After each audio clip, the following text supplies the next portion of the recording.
Okay, y'all. I know that some of you are going to hate this idea, but some of you need to hear this. So I'm risking everything by sharing you my dirty secret about how I actually procrastinate strategically. Buckle up. This is going to be a really fun one. Do you ever feel guilty because you procrastinate? Do you feel like you're self sabotaging yourself? Like you know what you want to be doing, you know what you need to be doing, and you just can't quite get yourself to do it? Well, let me tell you, what if procrastination's not always bad? And some people, procrastination is pretty bad. You probably could use some help with it. But for the rest of us, like, what if it's not always as bad as it seems? Go with me here and stick around for the last point that I'm going to make because you're going to love it. It's going to change everything for you. Hey, I'm Amber. I'm a performance coach for strategic and enterprise sellers, and I'm here to flip procrastination on its head. We're going to talk about some pieces of procrastination that are not so bad, and some pieces are very bad, but there are also some little glimmers of hope and little benefits to procrastination, and I'm going to talk about those today. I'm so glad you're here because today I'm going to teach you all about why procrastination is not all bad, plus some super simple ways to turn procrastination into your productivity ally. Buckle up. Procrastination actually is not a moral failing. So many people think, oh, I'm a procrastinator, I'm lazy, there's something wrong with me. And there are people who procrastinate who probably have some things that they need to address in therapy that are holding them back. Find a mental health professional if this is you. You are so worth it. You do not deserve to live a life where you're having such a hard time just functioning. And there are people out there who can absolutely help you. If that's you, please go find some help. There's so many people that can help. But for the rest of us who are pretty functional, but we procrastinate every so often, what's usually happening is that procrastination is caused by overwhelm. We feel overwhelmed. Whatever the task is in front of us feels too big, too uncertain, too unknown. And so we procrastinate and we don't take action. This is totally normal. It's not a moral failing of yours. It's not that you're a lazy person. It's just that you get overwhelmed. And the key thing that happens when you get overwhelmed is you don't do anything. It's funny because you would think that our brain would be like, oh, I feel overwhelmed. I should just go take the action and then I'll not feel overwhelmed anymore. But instead, every single human, when they feel overwhelmed, they do nothing. If it's me, I might look around and feel overwhelmed. And so I just scroll on my phone because that feels like the easiest thing to do in the moment. So if you procrastinate, I just want to normalize. There's not a single seller that I've worked with who hasn't procrastinated. Every single one has. And there are so many people who are wildly successful and they also procrastinate. It's okay that you procrastinate. If you want more tools for getting over procrastination, check out my other videos.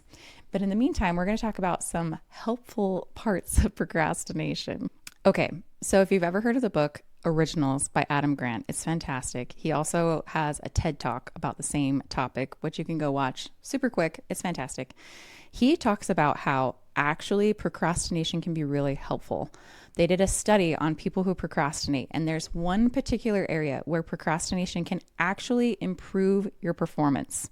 So if you start working on a project, you start thinking about it, you start solving the problems, and then you strategically decide to not work on that project for a little while, like maybe a few days, maybe weeks, maybe even months.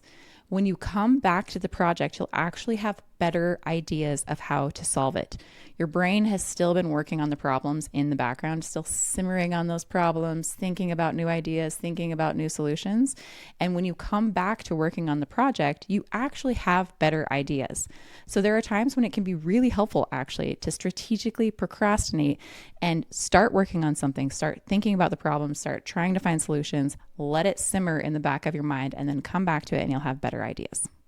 The next thing that I like to use when I'm procrastinating is strategically procrastinating and doing the second most important task. I remember when I was in college, I never really wanted to clean my apartment, but when I had a big paper due, suddenly I just had all this desire to clean my apartment. I really wanted to clean it spotless, top to bottom.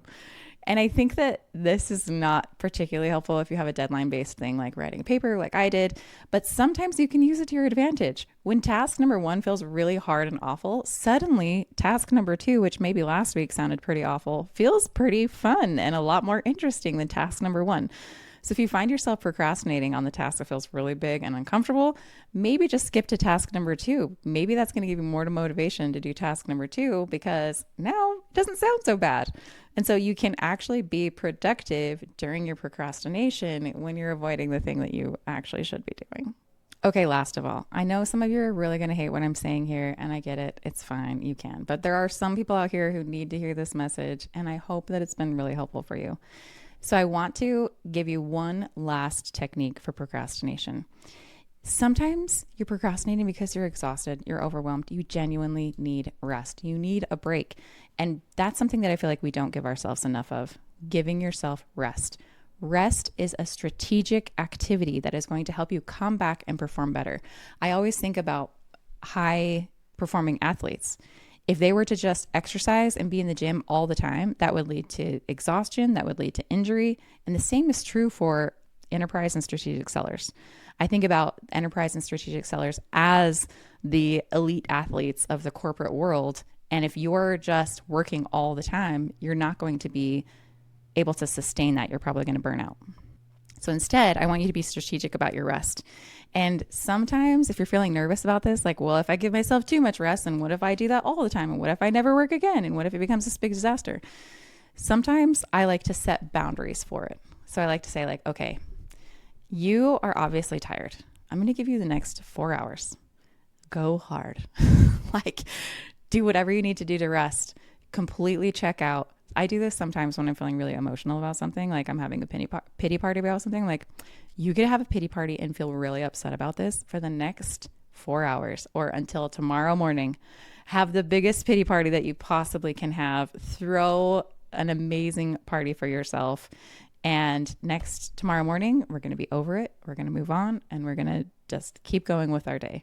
You can do the same for procrastination. Set a boundary and decide how much time you're going to allow yourself to procrastinate so that by the end of it, you're like, okay, now we're using some tools. Check out my other videos that are going to give you some really great tools for getting yourself into action. We're going to try out some of those tools. We're going to stop procrastinating and we're going to get after it. We're going to get that task crossed off our list.